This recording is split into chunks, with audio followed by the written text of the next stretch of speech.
ഇടുക്കി അടിമാലിയിൽ ക്യാൻസർ രോഗിയിൽ നിന്ന് പണം കവർന്ന സംഭവം ഞെട്ടലോടെയാണ് കഴിഞ്ഞ ദിവസം നമ്മളൊക്കെ കേട്ടത്. കീമോതെറാപ്പി കഴിഞ്ഞ് വീട്ടിൽ വിശ്രമിക്കുകയായിരുന്ന ഉഷയെ കട്ടിലിൽ കെട്ടിയിട്ട് വായിൽ തുണി തിരുകി പണം കവർന്നുവെന്നാണ് പരാതി. സംഭവം നടന്ന 2 ദിവസം പിന്നിടുമ്പോഴും പ്രതി ഒളിവിലാണ്. CCTV കേന്ദ്രീകരിച്ചാണ് പ്രതിക്കായി തെരച്ചിൽ നടക്കുന്നത്.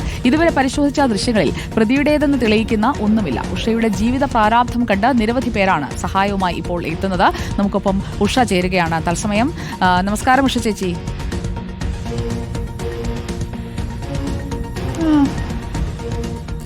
അന്വേഷണം എങ്ങും എത്തിയില്ല അല്ലേ? ആരാണ് പൈസ എടുത്തത് എന്നുള്ളത് ഇനിയും മനസ്സിലായിട്ടില്ലല്ലോ. ഇല്ല, ഒന്നുമില്ല. സാറന്മാരെല്ലാം അതുപോലെ നല്ലപോലെ അന്വേഷിക്കുന്നുണ്ട്. എല്ലാവരും സാറന്മാർ വന്നപ്പോൾ പറഞ്ഞു നമ്മൾ നല്ലപോലെ എല്ലാം അന്വേഷിക്കുന്നുണ്ട്, വിഷമിക്കണ്ട, പേടിക്കണ്ടെന്ന് പറഞ്ഞിട്ടുണ്ട്. ഉഷ ചേച്ചി, അന്നത്തെ ദിവസം അത് ഈ പണം പോകുന്ന ആ ഒരു ദിവസം ഉണ്ടായത് വലിയൊരു വിഷമമാണെന്നറിയാം. ഈ ആളെ കണ്ടാൽ ഉഷ ചേച്ചിക്ക് ഇനി മനസ്സിലാകുമോ? തിരിച്ചറിയാൻ കഴിയുന്ന ആളാണോ? തിരിച്ചറിയാൻ കഴിയുന്ന രീതിയിൽ എന്നെ ഇത് ചെയ്തതെന്ന് ഞാൻ അന്നൊരു മങ്ങൽ പോലെ കണ്ടുള്ളൂ. ഇതിന് 1 മാസം മുമ്പ് വന്നപ്പോഴും തൊപ്പി മാസ്കും ഉണ്ടായിരുന്നു. അതുകൊണ്ട് നമുക്ക് പെട്ടെന്ന് തിരിച്ചറിയാൻ എനിക്ക് അങ്ങനെ പറ്റണില്ല. ഇത് എന്നെ ചെയ്തതെന്നും ഒരു മിന്നായം പോലെ ഞാൻ മയങ്ങിക്കിടക്കുക കീബോർഡ് ക്ഷീണം കൊണ്ട്. എൻ്റെ വാ തുറന്നപ്പോഴാണ് ഞാൻ ഇങ്ങനെ കണ്ണ് തുറന്ന് നോക്കിയെങ്കിലും എനിക്ക് കാഴ്ച ശരിക്കും തെളിഞ്ഞ് കാണാൻ പറ്റണില്ല. എന്നാലും ഞാൻ കണ്ടു തൊപ്പിയും മാസ്കും. അപ്പം തന്നെ എൻ്റെ തല മൂടുക ചെയ്തത്. ആദ്യം തുണി കയറ്റി വെച്ചിട്ട് തലയെ മൂടുക ചെയ്ത്. അന്ന് ഈ പണം വീട്ടിൽ ആഗ്രഹിച്ചില്ല. ഈ രോഗത്തിൽ കെട്ടിയിട്ട് കവർന്നത് 16,000 രൂപയായിരുന്നു അല്ലേ? 6 ലക്ഷം രൂപയുണ്ടെന്നാണ് വന്ന ആള് പറയുന്നത്. 6 ലക്ഷം രൂപ എനിക്ക് വേണ്ടി പിരിച്ചു തന്നത് ഇവിടെ ഉണ്ട്, പൈസ വെച്ചിട്ടുണ്ട്. ചികിത്സയ്ക്ക് പോകുന്നത് കൊണ്ട് ഇവിടെ ആ പൈസ വെക്കുന്നതെന്നാണ് പറയുന്നത്. അത് എടുത്ത് തരുവാണെങ്കിൽ ഒന്നും ചെയ്യാതെ പൊക്കോളാം, തന്നില്ലെങ്കിൽ കൊന്നു കളയുള്ളൂ എന്ന് പറഞ്ഞു. ഞാൻ പേടിച്ചത് എന്നെ ആ ഒരാളെന്ത് ചെയ്യുന്നെന്ന് ഞാൻ കാണുന്നില്ല. എൻ്റെ മുഖം കെട്ടിയിരിക്കുന്നതുകൊണ്ട് ഞാൻ അധികം വേറൊന്നും ഞാൻ പേടിച്ചില്ല. ചേച്ചി, ഞാനൊരു കാര്യം ചോദിച്ചോട്ടെ ചേച്ചി, ഇയാള് നേരത്തെ വീട്ടിൽ വന്നു എന്ന് പറഞ്ഞില്ലേ? ഇയാള് സഹായിക്കാൻ എന്ന വ്യാജേന നേരത്തെ ആ വീട്ടിൽ വന്നിട്ടുള്ള ആളാണോ? അന്നും ഈ പണത്തെ പറ്റി ആളുകൾ പണം തരുന്നുണ്ടോ, സഹായിക്കുന്നുണ്ടോ എന്നൊക്കെ ചോദിച്ച ആളാണോ? അതെ.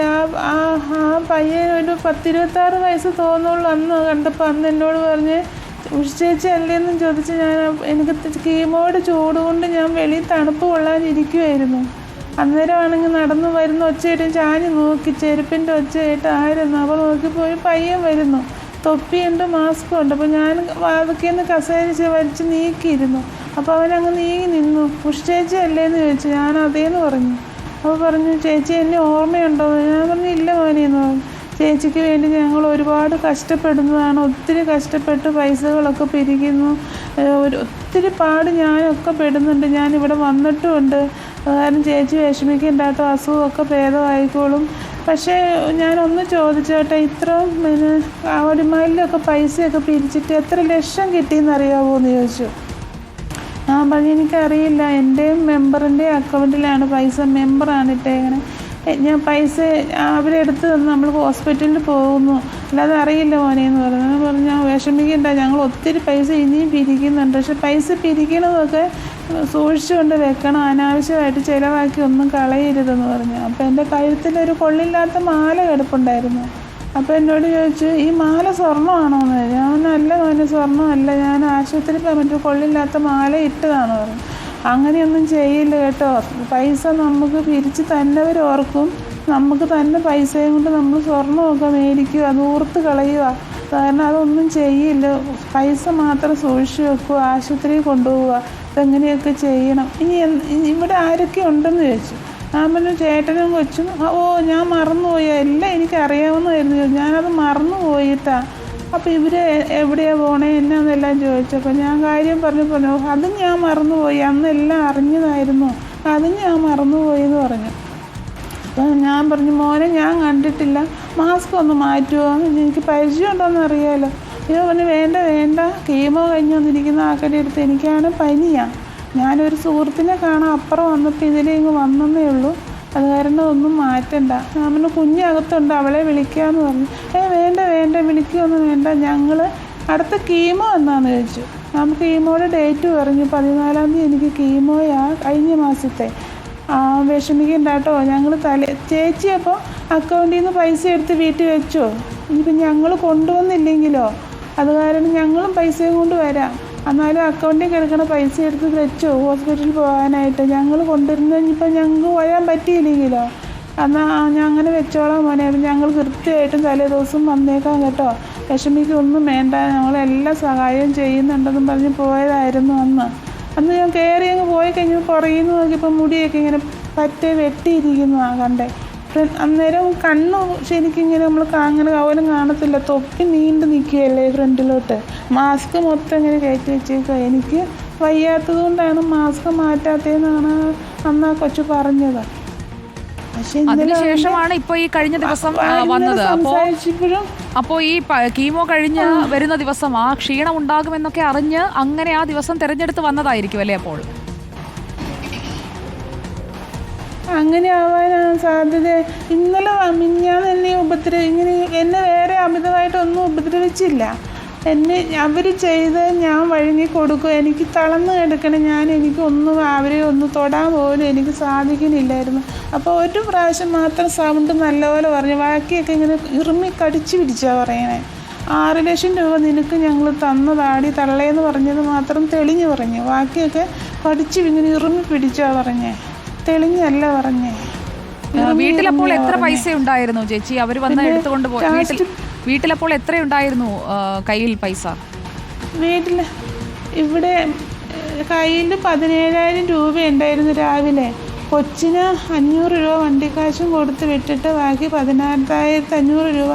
അപ്പോൾ ഞാൻ എൻ്റെ കൊച്ചിനോട് പറഞ്ഞു, മക്കളെ നമുക്ക് ആശുപത്രി കൊണ്ടുപോകാനുള്ള പൈസയെക്കൂട്ട് എടുത്തപ്പോൾ മോന് വണ്ടിക്കാശ് തരുന്നത്, അത് കാരണം സൂക്ഷിച്ചും കണ്ടു, അതെല്ലാം പറഞ്ഞൊക്കെ സൂക്ഷിച്ചും കണ്ടും വേണം, നമുക്ക് ഇതിൻ്റെ പൈസ ആട്ടോ അപ്പം അമ്മ എടുത്ത് തന്നെ ഉണ്ടായിരുന്നു, ചേട്ടന് പണിയില്ലായിരുന്നു മഴ കാരണം എന്നൊക്കെ പറഞ്ഞിട്ട് ബാക്കി ഇപ്പോൾ എത്രയുണ്ടെന്ന് ഈ കൊച്ചി ചോദിച്ചപ്പോൾ ഞാൻ പറഞ്ഞു ബാക്കി 16,500 ഉണ്ട്. പക്ഷെ കട്ടിലേലിട്ട കാര്യം ഞാൻ മറന്നുപോയി. ഇവള് ധൃതി വെച്ച് പോയ പറയും ഞാനും വെളിയിൽ പോയി കുഞ്ഞ് പോകണമെന്ന് നോക്കി ഞാൻ വെളിയിൽ ഇങ്ങനെ നോക്കി നിന്ന്.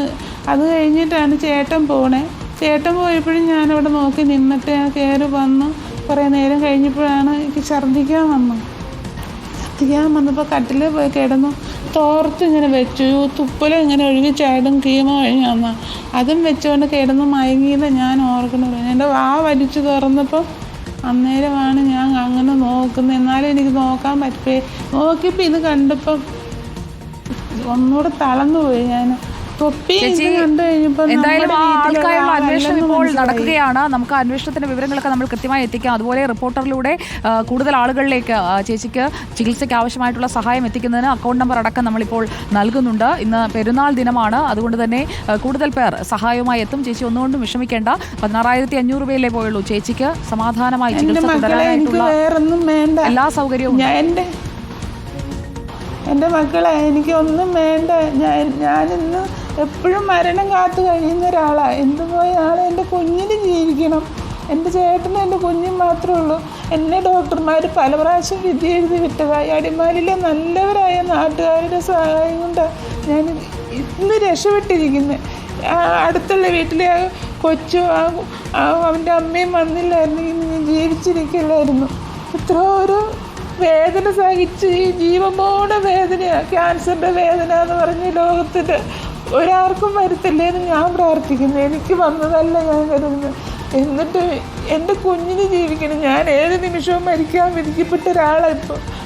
അങ്ങനെ പറയാതെ ചേച്ചി, ഇതിലും അടുത്ത ഘട്ടത്തിലേക്കൊക്കെ പോയ ആളുകൾ ജീവിതത്തിലേക്ക് തിരിച്ചു വന്നിട്ടുണ്ട്. അങ്ങനെ പ്രതീക്ഷയോടെ ചികിത്സ തുടരൂ, മനസ്സ് വിഷമിപ്പിക്കാതെ ഇരിക്കൂ ചേച്ചി. വേദന എനിക്ക് സഹിക്കാൻ പറ്റുന്നില്ല മക്കളെ. ഇപ്പോഴേ പറയുന്നത് ജീവൻ പോണ വേദന വരുത്തോണ്ടായിരിക്കും. ഇന്നലെ രാത്രിയിൽ ഹോസ്പിറ്റലിൽ പോയിട്ട് ഞങ്ങൾ 3 മണിയായി വീട്ടിൽ വന്നപ്പം നമ്മളെന്തോരോ വേദന സഹിക്കുന്നത്.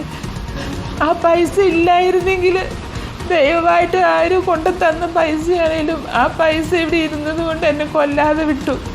ഞാനില്ലെന്ന് പറഞ്ഞു. ഇക്കാര്യത്തിൽ എന്തായാലും അന്വേഷണം നടക്കട്ടെ ചേച്ചി, നീതി ഉറപ്പാകും. ചേച്ചി ഈ കരയുന്നത് കണ്ടു നിൽക്കാൻ പറ്റുന്നില്ല, അതുകൊണ്ടാണ് ഞാൻ ഈ സംഭാഷണം അവസാനിപ്പിക്കുന്നത്. നമുക്ക് ഉഷാ സന്തോഷിന് ചികിത്സാ സഹായം നൽകുന്നതിനായിട്ടുള്ള അക്കൗണ്ട് നമ്പറാണ് നമ്മൾ ഇപ്പോൾ ഡിസ്പ്ലേ ചെയ്യുന്നത്. Account number 672200711428. SBI അടിമാലി ബ്രാഞ്ചിലെ അക്കൗണ്ട് നമ്പറാണ്. IFSC code 0070668. Phone contact number 8157846672.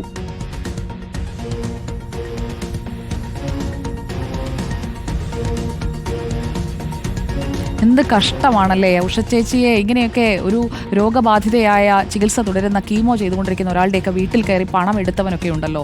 ഈ പണം കൊണ്ടുപോയിട്ട് എന്ത് ചെയ്യാനാണ്?